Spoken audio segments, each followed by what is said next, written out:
In today's video, I'm going to teach you how to email a zip file in Outlook. By the end, you'll be able to send a compressed folder safely and clearly without running into common attachment issues. First, open Outlook in your web browser and sign in. Once you're in, make sure you're in the mail view so you can compose a message. If you're on another page like calendar, switch back to mail. Have your zip file ready on your computer so you don't have to hunt for it later. Start a new message by selecting new mail. A compose window opens on the right or in a new tab, depending on your setup. Before you type anything else, let's attach the zip. Click attach file. When the menu appears, choose browse this computer. This tells Outlook you want to upload a file directly from your device rather than from cloud storage. Navigate to the folder that contains your zip file, select it and click open. You'll see the upload begin and then the file will appear in the body or header area of the email.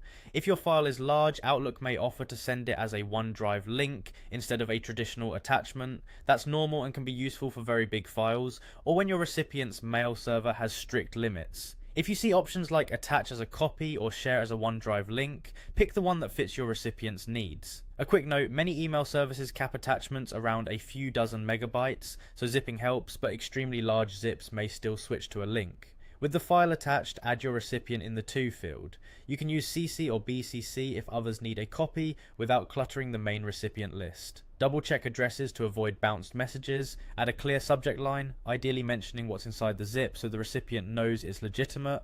For example, include the project name or the document set. In the message body, briefly explain what the zip contains and any context the recipient needs to open or review the files. If the zip is protected, share any password through a separate, secure channel. It's also a good idea to mention the total size and whether you sent it as an attachment or a link so the recipient knows what to expect. Give the attachment area one last glance to confirm the correct file is attached, then click send. You can check sent items to confirm it went out, that's it. You opened Outlook, composed a new message, attached your zip, added recipient details and context, and sent it with confidence.